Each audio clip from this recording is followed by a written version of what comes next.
अजीज दोस्तों, अस्सलाम वालेकुम, नमस्ते, सत श्री अकाल, जय Jinendra, good afternoon.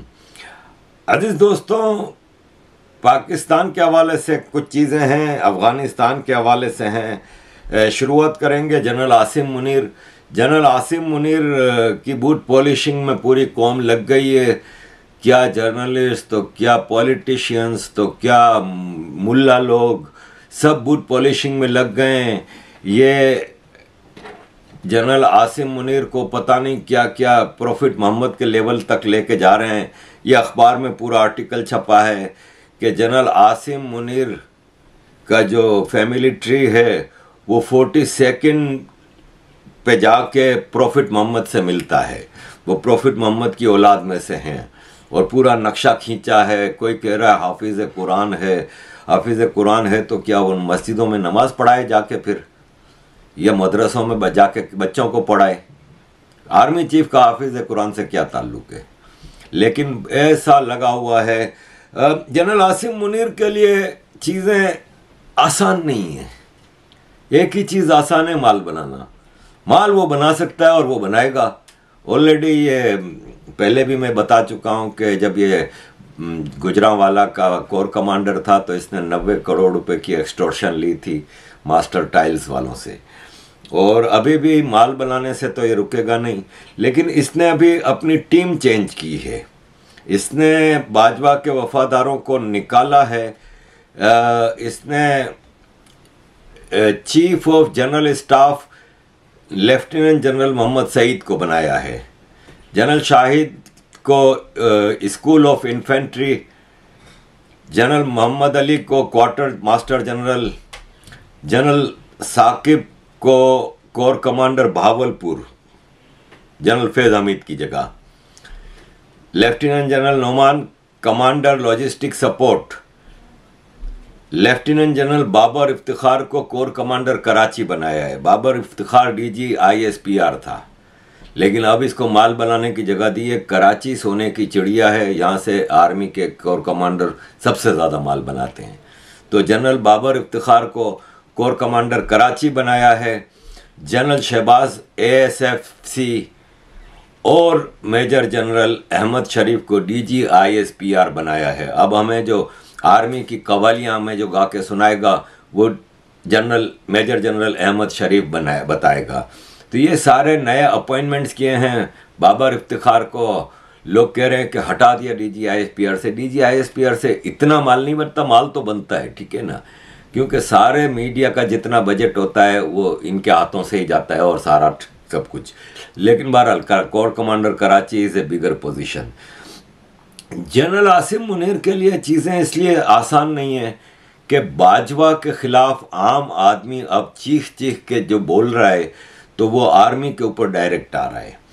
General Asim Salim Bajwa ने जब करप्शन की थी, पापा जॉन्स बनाए थे, तो उस वक्त आसिम सलीम बाजवा को ही गालियां पड़ रही थी। लेकिन इस वक्त जनरल कमर बाजवा की करप्शन पे पूरी आर्मी को लताड़ा जा रहा है।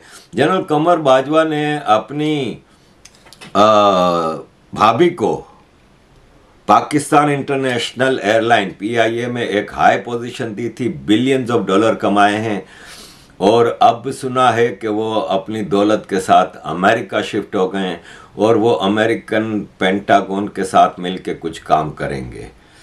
पाकिस्तान में जब तक ये पोजीशन पे होते हैं ये हमें पैट्रियोटिज्म के सर्टिफिकेट बांट रहे होते हैं, लेकिन एक बार इनका काम ख़त्म, ये जाते हैं अपने बिलियंस ऑफ डॉलर के साथ विदेश में जाके। और विदेश में भी ये किसी न किसी सिक्योर्ड और डेवलप्ड कंट्री में जाते हैं, जैसे अमेरिका, कनाडा, यूरोप, ऑस्ट्रेलिया या फिर सऊदी अरब, यूनाइटेड अरब इमारात, ऐसी जगहों पे ही जाएंगे।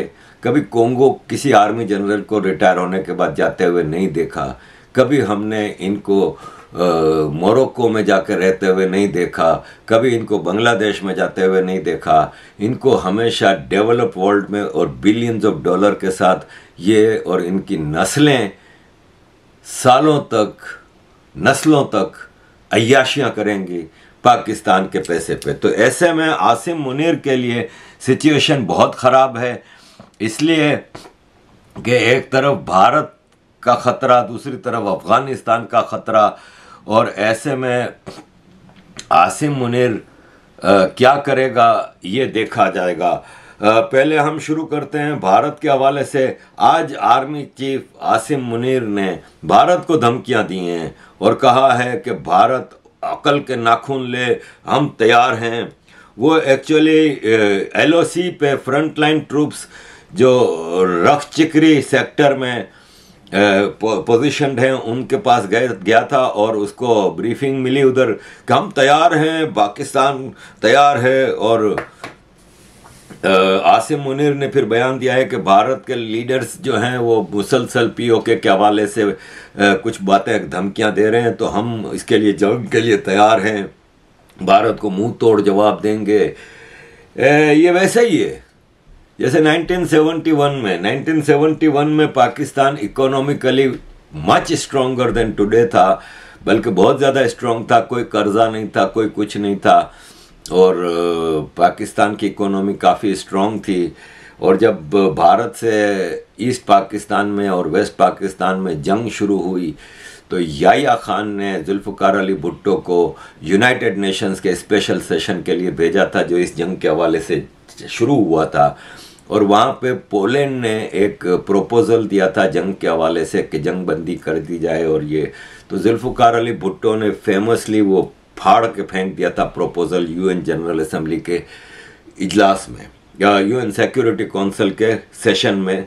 ड्यूरिंग द सेशन वो फाड़ के फेंका था और इतना ज़बरदस्त एरोगेंस दिखाया था, और उसने वहाँ पे एक स्पीच की थी जिसको आज पाकिस्तान के अल पाकिस्तानी जो पागल के बच्चे हैं, जो बिल्कुल ही अपने आप को और पाकिस्तान को क्या क्या समझते हैं, वो आज भी उसको शेयर करते हैं कि देखो भुट्टो शेर का बच्चा। भुट्टो ने स्पीच की थी कि हम ये प्रपोजल रिजेक्ट करते हैं और हम इसको फाड़ के फेंकते हैं, और हम भारत के साथ 1000 साल तक जंग लड़ने के लिए तैयार हैं, भारत हमें क्या समझता है और हम भारत को मुंह तोड़ जवाब देंगे, ये वो है।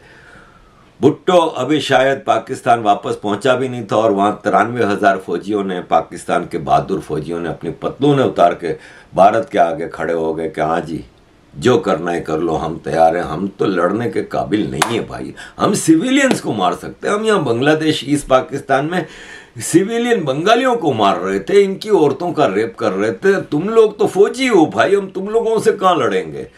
तो वो भुट्टो ने जो 1000 घंटे लड़ने की जंग की थी ना, वो 1000 साल लड़ने की जंग की थी ना, वो 1000 घंटे भी नहीं चली थी, शायद 1000 मिनट भी नहीं चली थी।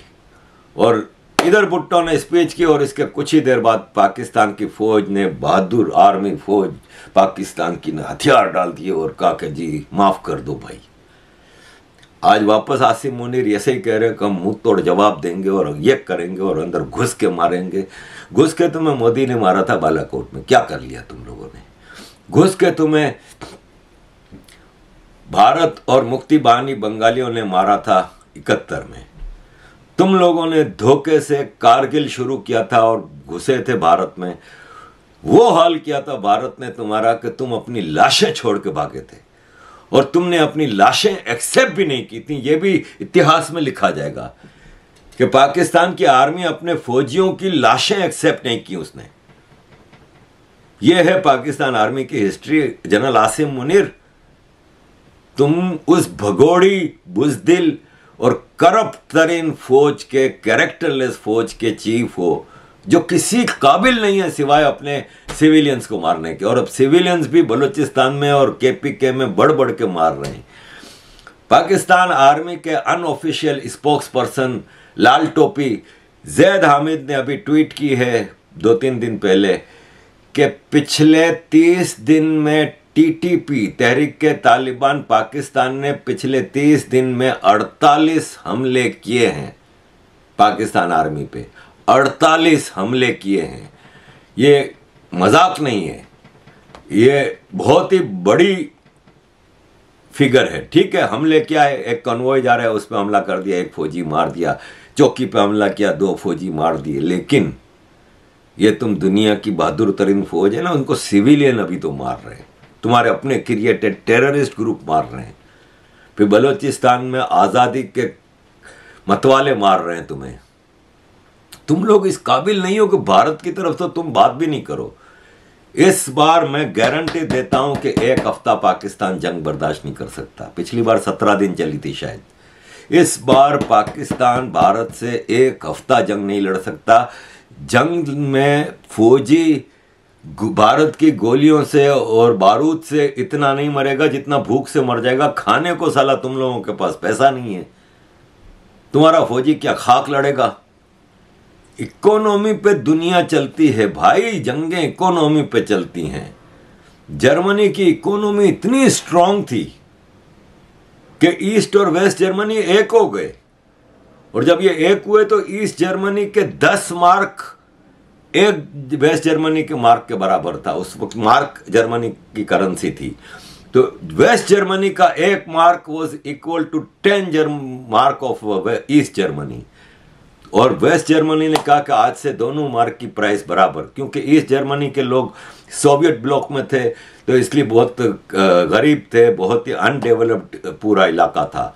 तो जर्मनी ने उनको अपने वेस्ट जर्मनी ने उनको बराबर लाने के लिए मार्क की प्राइस दोनों की बराबर कर दी। तो ऐसा हुआ कि जिसके पास 1000 मार्क थे ईस्ट जर्मनी में, उसकी वैल्यू 10,000 मार्क हो गई। 10 गुना फर्क था, लेकिन इकोनॉमी स्ट्रांग थी, एक हो गए। लेकिन यूगोस्लाविया 8 टुकड़ों में बटाए, क्योंकि इकोनॉमी नहीं थी, मिलिट्री पावर थी। Croatia, Serbia, Bosnia, Macedonia, Slovenia, Kosovo 8 अलग अलग टुकड़ों में बट गया।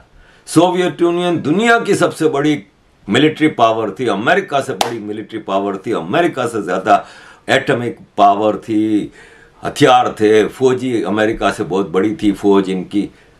टूट गया, इकोनॉमी सस्टेन नहीं कर सकी। तो इकोनॉमी पे जंगें जीती जाती हैं। पाकिस्तान के पास तो खाने को पैसा नहीं। भारत ने खाली हल्का सा हुश कर देना है ना तो तुम लोगों ने भाग जाना है। तुम लोगों की वो औकात नहीं है कि पाकिस्तान से लड़ सको। अब आते हैं अफगानिस्तान की तरफ। अफगानिस्तान में तहरीक तालिबान पाकिस्तान ने जनरल फैज हमीद के रिटायरमेंट के ऐलान के आधे घंटे बाद सीज फायर खत्म कर दिया।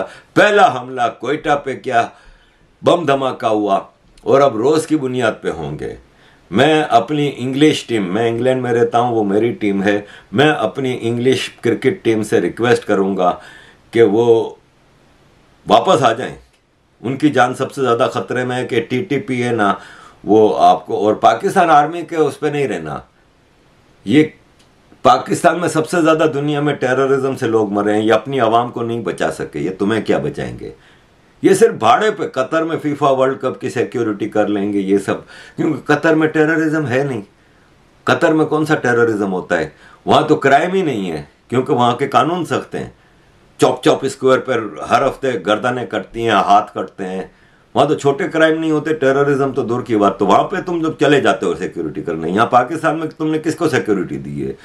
पाकिस्तान में ईस्ट से वेस्ट, नॉर्थ से साउथ, हर जगह बम धमाके हो रहे हैं। तुम लोगों ने तो अपनी आवाम को तो सिक्योरिटी दी नहीं।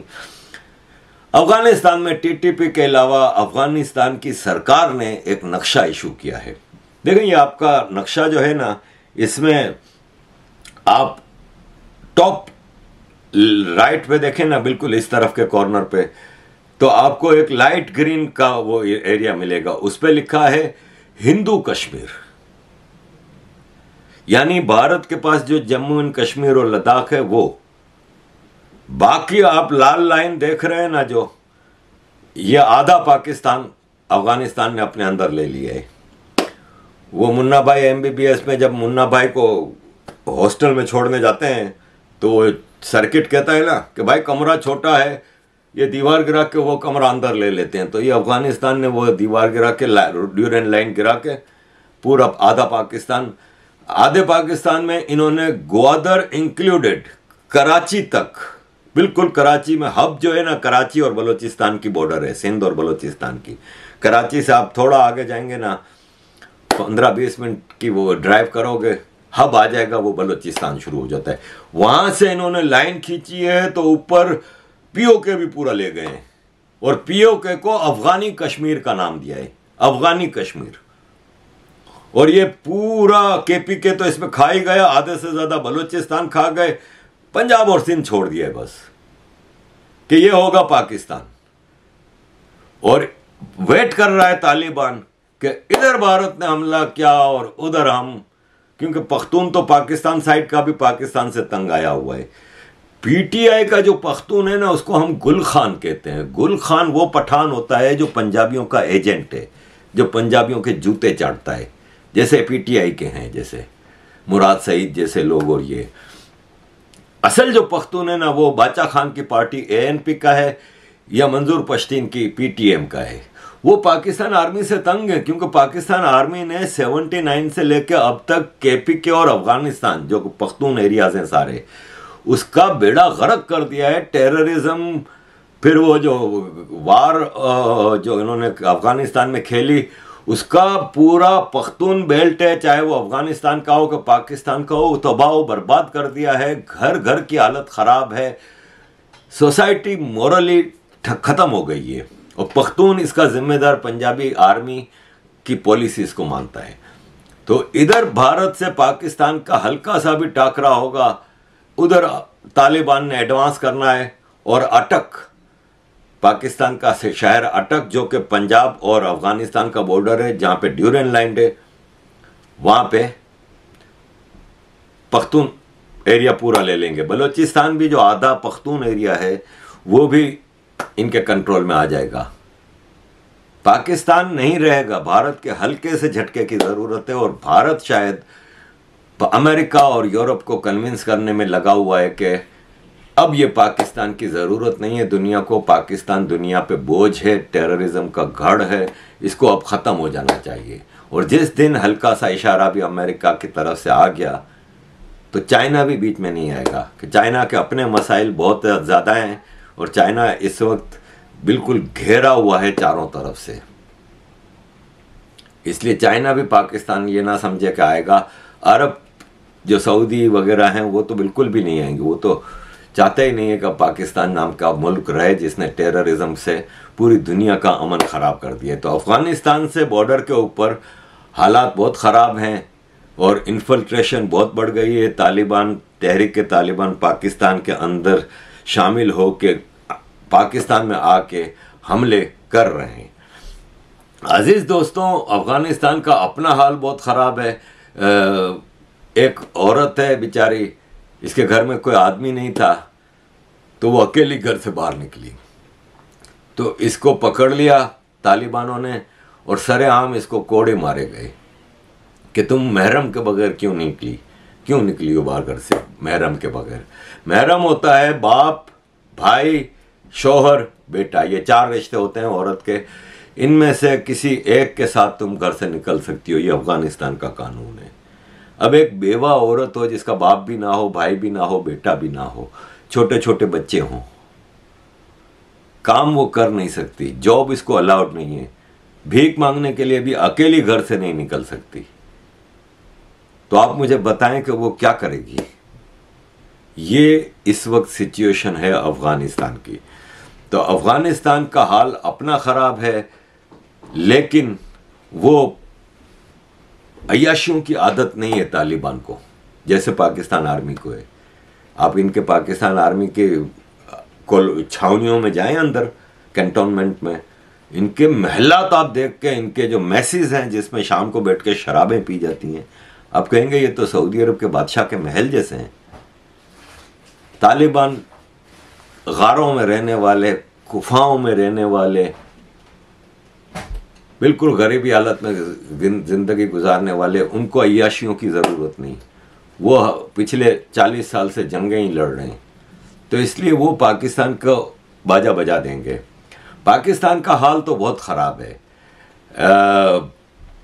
मलिहा लोधी का आजकल बहुत नाम है। मलिहा लोधी पाकिस्तान की UN में स्पोक्स पर्सन रही है, तो इंग्लैंड में, अमेरिका में पाकिस्तान की सफ़ीर रही है, UN में परमानेंट रिप्रेजेंटेटिव या एम्बेसडर रही है पाकिस्तान की।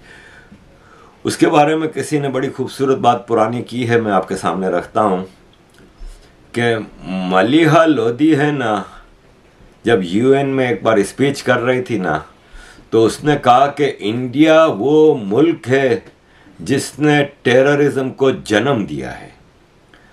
तो हमारी स्वर्गीय सुषमा स्वराज जी, हमारी ब्रेव लेडी, भारत की फॉरेन मिनिस्टर, उस वक्त 8 साल पहले सिक्योरिटी काउंसिल के उस इजलास में जवाब दिया था।